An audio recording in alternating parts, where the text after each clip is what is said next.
Bonjour madame, bonjour messieurs, merci de suivre la 107.4 FM pour vous informer et bienvenue dans ce journal hebdomadaire présenté par Dan Ilunga. Les informations ecclésiales tout d'abord. 107.4 MHz. Après plusieurs jours de méditation et de prières, la semaine consacrée à la gestion chrétienne de la vie, GCV en sigle, s'est clôturée dans une atmosphère spirituelle intense à l'église de Gombe Bilingue.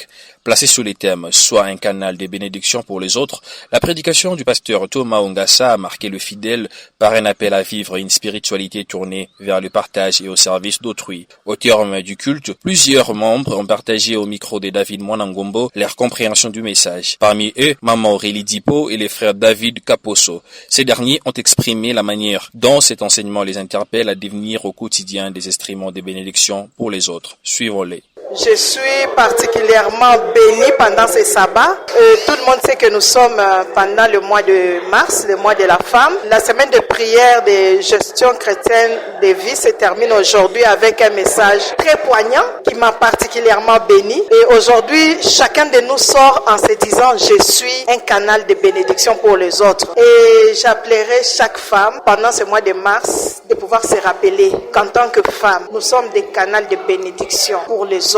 Que nous ne puissions pas nous sous-estimer, que nous ne puissions pas nous voir comme si nous étions au bas de l'échelle de la société. Nous sommes des personnes choisies par Dieu, les enfants du Très-Haut, les filles du Très-Haut, les princesses du Dieu Tout-Puissant, et que chacune puisse recevoir cette parole comme une parole d'espoir. Dieu nous a bénis, il nous a bénis pour que nous puissions être de canaux de bénédiction pour les autres. Même ce qu'on nous a dit pendant la prédication, Joseph, il savait très bien que ses frères les haïssaient, mais ça ne l'a pas empêché de leur apporter la nourriture. Et même lorsqu'il s'est retrouvé comme premier ministre, il n'a pas refusé de bénir ses frères. C'est ce que nous devons être de femmes, avoir de grands cœurs, continuer à bénir même ceux qui nous maudissent. Et c'est dans cela que nous serons appelés les filles du Dieu Très-Haut. Que chacune de nous pendant ce mois de mars et au-delà de ce mois de mars puisse se décider d'être vraiment les canaux de bénédiction pour ceux qui sont autour. Et nous avons été évidemment bénis par la présence du pasteur Onkassa qui nous a montré combien de fois nous sommes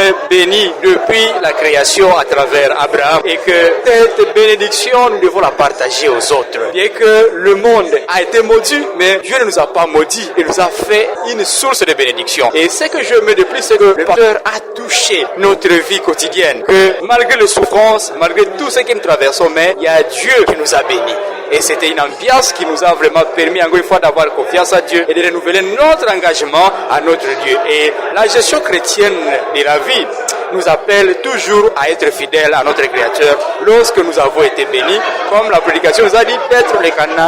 Outre la clôture de la semaine de la gestion chrétienne de la vie, le sabbat 14 mars a été consacré à la récolte des dons et offrandes spéciales pour l'avancement de la radio mondiale adventiste partout ailleurs.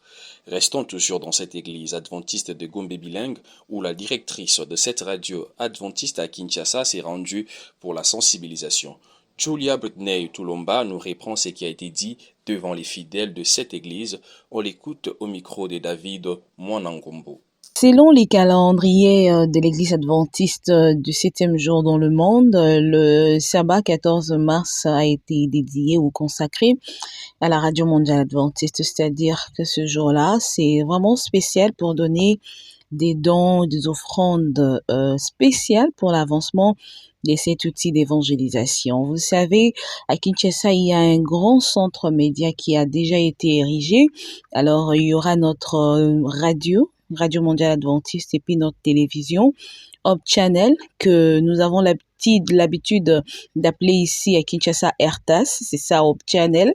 Alors, puisque Hope Channel, la date dédiée aux dons et offrandes spéciales prévues le 11 avril, c'est pourquoi, puisque nous évoluons dans un même centre, nous avons voulu commencer à sensibiliser dès aujourd'hui, ce 14 mars, pour les dons et les offrandes spéciales pour la radio mondiale adventiste et Hope Channel. Vous savez, nous avons déjà construit ces grands centres, mais il nous reste les équipements. Nous n'avons pas encore équipé. Nous avons besoin de mettre des tables, des chaises, des fournitures, des bureaux, beaucoup de choses, des caméras, des mixeurs, des micros, il y a beaucoup de choses à faire encore là-bas. Alors, c'est un grand centre média de 3 niveaux. Déjà, nous disons gloire à Dieu pour son accompagnement, pour la construction de ces grands centres médias à Kinshasa, à Mbinza-Pigeon. Et c'est pourquoi nous venons avec auprès de vous, nos aimables auditeurs, nos aimables téléspectateurs, pour vous faire cette demande. Celui ou celle qui a besoin d'accompagner ou de soutenir ces centres médias, de soutenir la Radio Mondiale Adventiste et puis la télévision Hope Channel, n'hésitez pas de nous contacter pour déposer votre don. Il y a des numéros bancaires pour ceux qui veulent faire des transactions bancaires. Il y a également ceux qui veulent déposer en espèces. N'hésitez pas, pour avoir plus de précision, appelez-nous au plus 243 81 236 50 55. J'espère qu'avec votre geste, le Seigneur ne va pas vous oublier.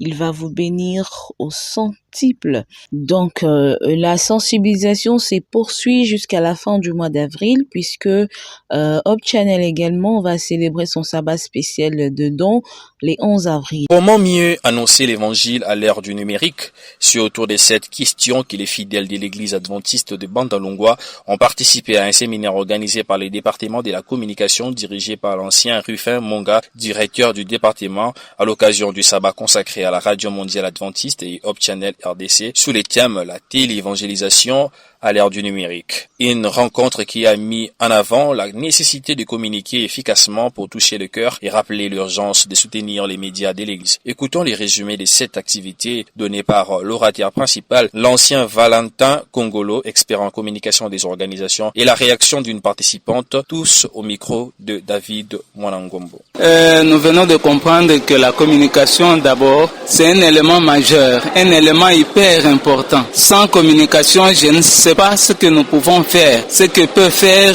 une organisation. Aujourd'hui, c'était vraiment important que nous apprenions les techniques pour que nous puissions réaliser une bonne communication qui soit efficace. Nous avons vu le com, le C comme la cible, nous devons définir la cible, et le O comme objectif. Nous devons réfléchir sur les objectifs de la communication, le M comme message. Nous devons avoir un message important, pertinent, qui soit capable de convaincre. Et nous avons vu l'importance du média. C'est pourquoi nous devons savoir bien communiquer si seulement nous tenons compte de ces 4 piliers d'une bonne communication. Donc, nous avons tout intérêt de soutenir notre média pour que l'évangile puisse aller de l'avant et puisse atteindre un public hétérogène. C'est à travers le média que nous pouvons être capables de réaliser le mandat ou la mission que Dieu nous a confié de faire du monde entier les disciples. Asepeli na séminaire au makasi. D'ailleurs, ezo sala ke ba to bazala évoluer na niveau ya koyeba importance makasi ya radio na biso pe ya koyeba ndenge ya ko communiquer surtout monde ya évangélisation c'est facile na radio na ba numérique. Alors tozali ko senga na bandeko ba yoki biso. Prochainement bozanga na séminaire te. Pe moto nyonso azwi mapamboli ya Nzambe. C'est facile de soutenir notre radio pour que kominini to évangélisation kende liboso na lombango bozala tozala na volonté ya soutenir radio na biso po ezali mosala na Nzambe. Toujours dans ce chapitre réservé aux informations de l'Église, le samedi 21 mars 2026 est une journée dédiée à la célébration de la journée mondiale de la jeunesse adventiste, communément appelée Global Youth Day. Le thème choisi pour cette année est Communion en action. Pendant cette période, plusieurs actions seront organisées dans les hôpitaux et les orphelinats, pour ne citer que celle-là. Écoutons les pasteurs Amos Tatipanga, directeur du département de la jeunesse à la mission de Kinshasa, qui est la représentation sous-provinciale de l'église en charge de la partie ouest de la ville de Kinshasa, au micro de Giresse. Le 21 mars, c'est une journée spéciale de la jeunesse adventiste, Global Youth Day. C'est vraiment toute une semaine, parce que ça commence du 21 jusqu'au 28. C'est toute une semaine de la jeunesse. Pendant cette semaine-là, la jeunesse va s'exercer. Il y a beaucoup d'actions que nous allons mener. Nous allons visiter les orphelins, les veuves, ainsi de suite. Alors, avec toutes ces actions-là, nous invitons toutes les églises de la Mikine de bien préparer cet événement pendant cette semaine-là. D'abord, il y a la semaine de prière, il y aura aussi les enseignements. Il y a les enseignements, il y a aussi les actions que nous devons mener pendant la période du 21 au 28. Donc nous invitons toutes les églises de la Mikine de se préparer en conséquence, toutes les sociétés, vraiment que nous puissions manifester que nous sommes présents et nous sommes très actifs dans nos églises. Nous devons mener beaucoup d'actions, que ce soit vraiment visible. Communion en action, c'est un thème mondial comme vous venez de souligner.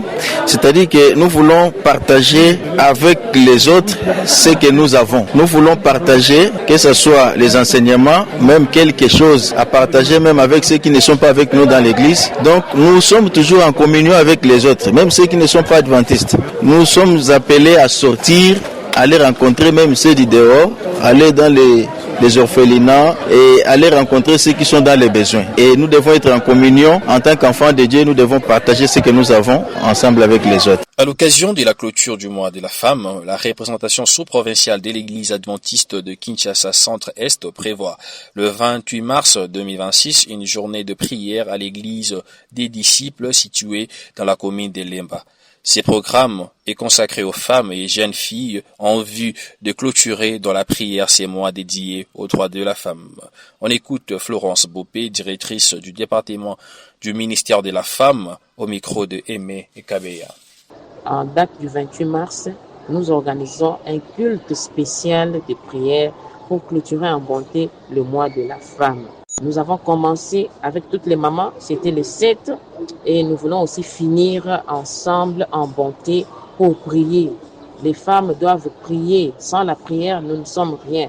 Voilà pourquoi nous voulons prier. Nous allons prier pour nos familles, nous allons prier pour l'église et nous allons prier pour le pays. Ne manquez pas, chère maman, chère jeune fille, ne manquez pas ce grand rendez-vous avec le Seigneur. Nous serons à Lemba, à l'église Les Disciples. Nous avons loué un temple qu'on appelle église Les Disciples sur Lemba sous-région. Dès que vous êtes sur Lemba, avant de virer vers Makete, c'est juste au coin là, il y a un temple qu'on appelle Temple Les Disciples. C'est une église protestante qu'on appelle Les Disciples. Nous serons là avec toutes les mamans sans exception et toutes les jeunes filles. Parlons de la clôture du Ramadan dans ces journaux.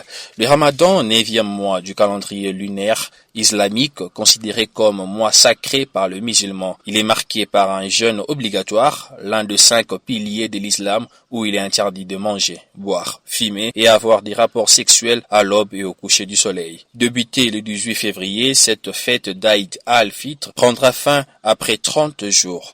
Bien que les dates probables de la clôture du Ramadan sont prévues entre le 18, 19 et 20 mars, les fidèles musulmans de la mosquée Munazamat de Lingwala se préparent pour clôturer en beauté cette fête marquée par des moments de prière et jeûne. Suivant quelques musulmanes au micro de Julia Britney. ezali kabeli ya suka ya mois ya Ramadan, c'est-à-dire kotikali na mikolo ya kotanga toza deja na kati ya dernier jour musulman nyonso oyo apreparaki Ramadan na ye azoluka butu ya Laylatul Qadr oyo nzambe alobi ezali meilleur que 1000 mois, eza lokola 1000 mois te mais meilleur que 1000 mois koleka 1000 mois. Alors musulman nyonso azose centraliser capitaliser sur baeffort po tobende tozala babénéficiaire na santa ya Ramadan. Tosomi te nzambe akosunga tokosomba inshallah tokosomba nzambe asunga tokosomba. D'un chapitre à un autre, parlons politique à présent. Lors du 82e Conseil de ministres tenu comme à l'accoutumée les vendredis 14 mars à la Cité de l'Union africaine de Kinshasa, le président de la République et chef de l'État, son Excellence Félix Antoine Tshisekedi Tshilombo, a donné des orientations à la première ministre Judith Suminwa et à l'ensemble du gouvernement afin d'agir en toute urgence dans les axes principaux suivants: la traque intense de bandits urbains et du démantèlement des réseaux criminels face à la résurgence des enlèvements et de l'insécurité, la prévention des répercussions sur l'économie congolaise liées aux conséquences de la guerre au Moyen-Orient et la préparation des scénarios budgétaires actualisés pour l'exercice 2026 en intégrant les différentes hypothèses au regard de la conjoncture internationale. Yvonne Kabangu pour la suite. Face à la résurgence de l'insécurité, des attaques nocturnes et enlèvements, le président de la République a instruit les vice-premiers ministres, ministres de l'Intérieur ainsi que le vice-premier ministre, ministre de la Défense nationale de mobiliser l'ensemble des services de sécurité sécurité, de renseignements civils et militaires afin d'intensifier les opérations de traque et de démantèlement de réseaux criminels impliqués dans ces enlèvements et attaques armées. Dans le même registre, le chef de l'État, Félix Tshisekedi, a notamment demandé les renforcements de patrouilles de jour comme de nuit, l'intensification de la présence dissuasive de forces de sécurité sur l'ensemble du territoire urbain, ainsi que les déploiements effectifs de postes de police dans les quartiers isolés, enclavés ou particulièrement exposés aux actes criminels. Il a également insisté sur la mise à la disposition de la population de numéros verts accessibles en permanence, permettant aux citoyens d'alerter rapidement les services compétents et de signaler tout comportement ou mauvais suspect afin de favoriser une collaboration étroite entre la population et les forces de sécurité. Dans les chapitres sur l'évolution récente de la situation géopolitique internationale, notamment les tensions au Moyen-Orient qui commencent déjà à affecter les marchés énergétiques et financiers mondiaux, les garants de la nation et du bon fonctionnement a adopté une approche anticipative et coordonnée pour atténuer les effets de ces chocs externes, préserver la stabilité macroéconomique et protéger le pouvoir d'achat et des citoyens, notamment dans les secteurs du carburant. À cet effet, le président a chargé la première ministre de veiller à la mise en œuvre diligente par le membre du gouvernement concerné dans plusieurs domaines, notamment les hydrocarbures, les mines, l'économie nationale et autres. Au ministre du budget, le chef de l'État a instruit à préparer les scénarios budgétaires actualisés pour l'exercice 2026 en intégrant les différentes hypothèses au regard de la conjoncture internationale. En conclusion, la première ministre a été chargée d'assurer la consolidation, de coordonner la mise en œuvre de ces instructions et de produire un rapport d'exécution tous les 15 jours. Le lundi 16 mars 2026 marque l'ouverture de la nouvelle session parlementaire. Cette cérémonie va se dérouler dans la salle des congrès du Palais du Peuple à Kinshasa. L'occasion pour Aimé Bonji Sangara, l'actuel président de l'Assemblée nationale de la RDC qui occupe ce poste au cours de la dernière session en 2025, de marquer ses empreintes au perchoir après 3 mois de vacances passées par les députés nationaux dans leurs circonscriptions respectives. Il s'y est de noter que cette session de mars marque ainsi la reprise officielle des travaux parlementaires avec plusieurs dossiers politiques, économiques et sécuritaires inscrits dans l'agenda national et qui devraient alimenter les débats au sein de l'hémicycle. Parlons transport en commun dans ce journal dans la ville de Kinshasa. Le lundi 16 mars 2026 à Kinshasa, les conducteurs du taxi, bus et transports en commun ont grévé pour protester contre ce qu'ils qualifient de tracasseries de la part des autorités provinciales après les renforcements des contrôles routiers. Face à cette situation alarmante, plusieurs conducteurs n'ont pas caché leur mécontentement. On les écoute tour à tour au micro de Pierrette Ngoyi Kankishi.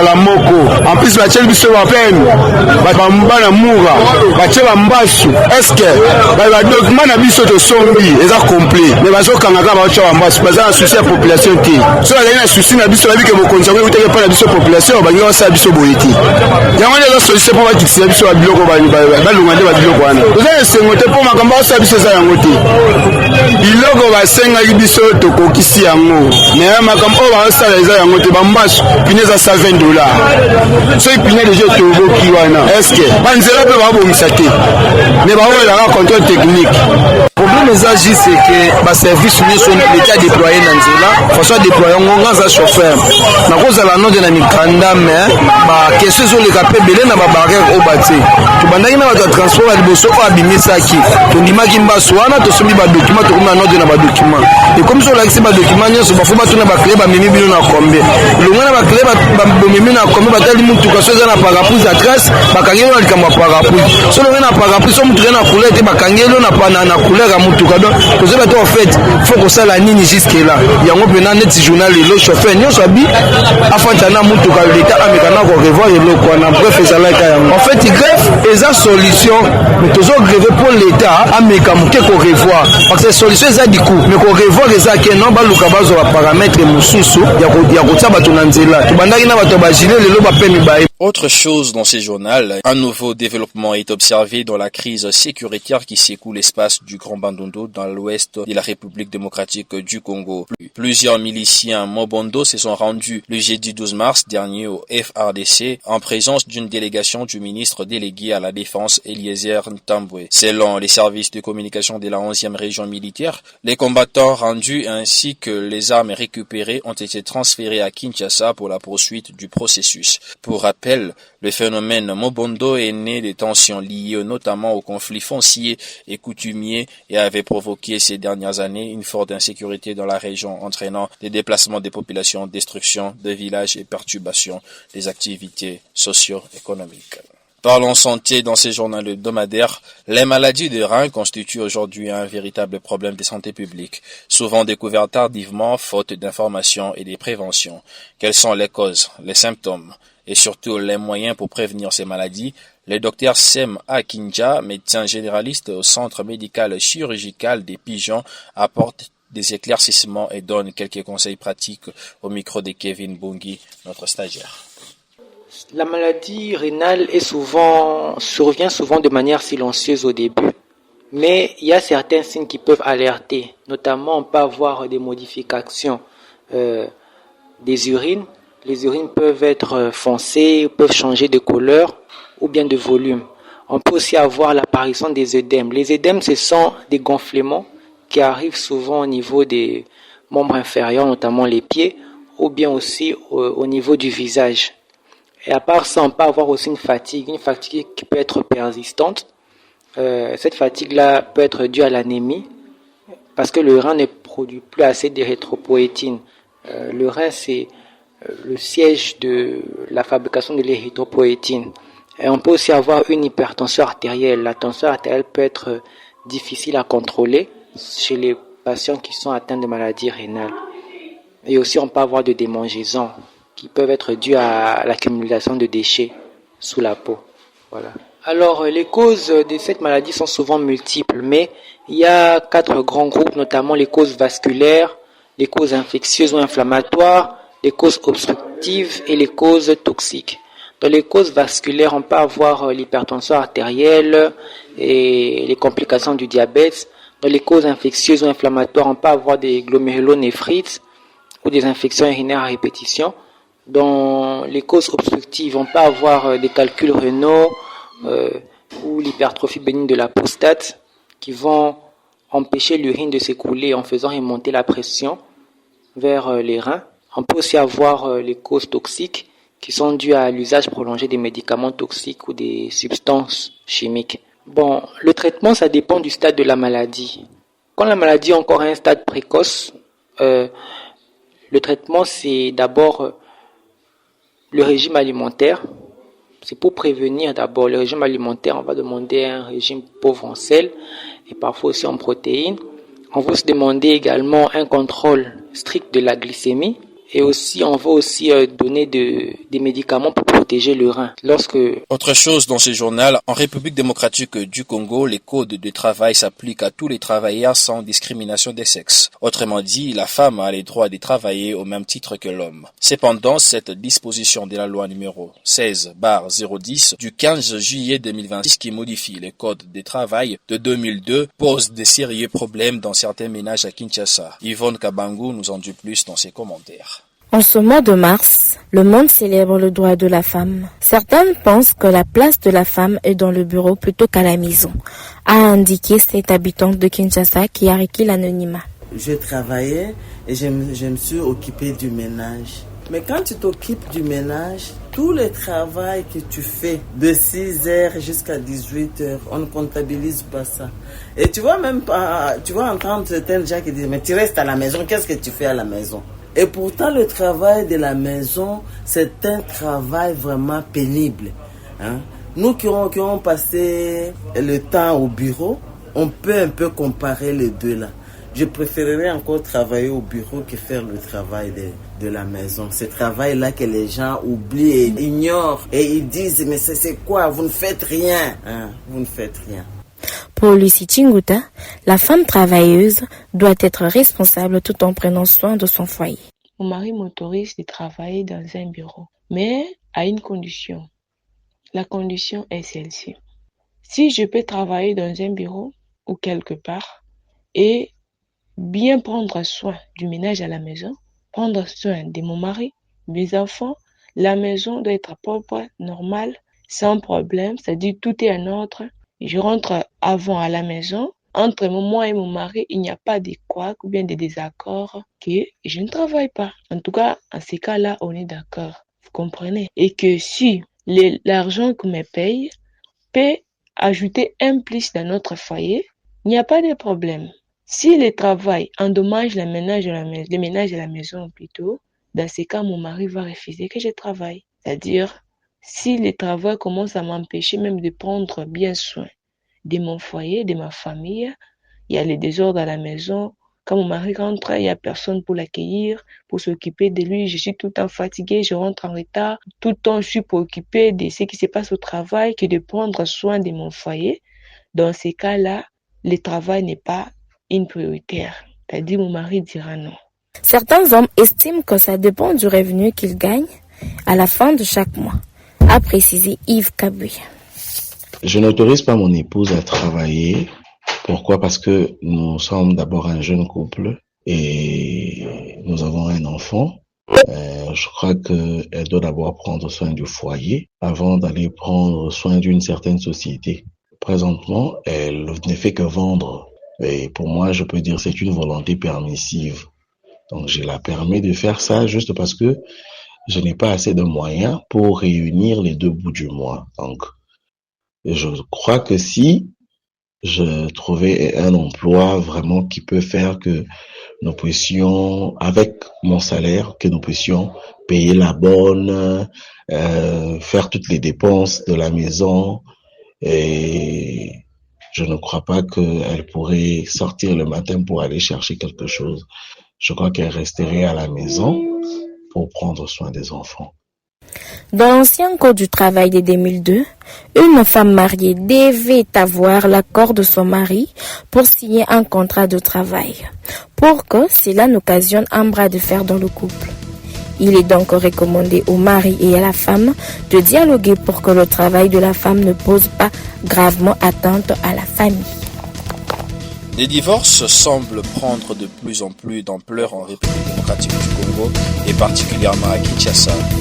Entre difficultés économiques, incompréhension dans les couples et évolution des mentalités, plusieurs ménages se séparent après quelques années seulement de vie commune. Face à cette réalité, quelques Quinois ont accepté de livrer leurs avis sur les causes de cette montée des divorces. On les écoute tous au micro de notre stagiaire Ketura.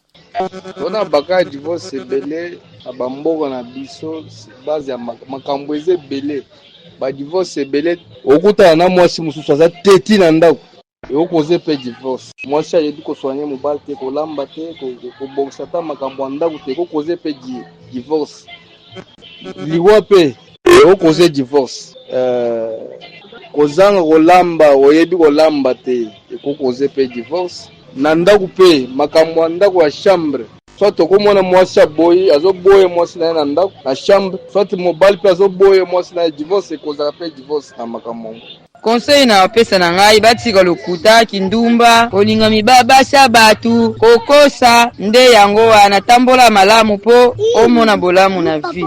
Parlons sport à présent pour boucler ce journal hebdomadaire. La Fédération congolaise de football, l'association FECOFA en sigle, a rendu public les noms de Vinci Léopard retenus pour la finale des barrages intercontinentaux prévus le 31 mars au Mexique. Le sélectionneur national de la République démocratique du Congo, Sébastien Desabre, a repris quasiment le même effectif qui a qualifié le fauve congolais aux barrages continentaux organisés au Maroc en novembre 2025 aux dépens des Lions indomptables du Cameroun et des Super Eagles du Nigeria. À la lueur de cette liste, signalons les retours de l'attaquant de Newcastle, Yohan Wissa, et Grady Diangana, sociétaire de Elche en Espagne. Voici les noms de quelques joueurs retenus pour cette rencontre. Les portiers sont Timothy Fayoulou, Lionel Mpassi, Mathieu Polo, les défenseurs Aaron Wan-Bissaka, Joris Kayembe, Arthur Maswaku, Steve Kapwadi, Roki Bouchiri, Axel Touanzebe, les milieux de terrain Edo Kayembe, Charles Piquel, Nathanaël Mboku, Théo Bongonda, les attaquants Cédric Makambo, Simon Banza et Brian Chimpenga pour ne citer que celle-là. Rappelons que les Léopards de la RDC vont livrer la finale le 31 mars au Mexique contre le vainqueur du match de la demi-finale entre la Nouvelle-Calédonie et la Jamaïque pour décrocher les billets pour la Coupe du Monde 50 ans après pour la République démocratique du Congo. Cette information met un terme à ce journal hebdomadaire présenté par Dan Ilunga avec la participation rédactionnelle de Pierrette Ngoï-Kankishi, Julia Britney, Jires Moutala, Ben Moulami et Yvonne Kabangu. Journal mis en onde par Héritier Kizola et Cédric Mbembe. D'ici là, que la grâce de notre Seigneur Jésus-Christ, l'amour de Dieu le Père et la communion du Saint-Esprit soient avec vous tous. Au revoir.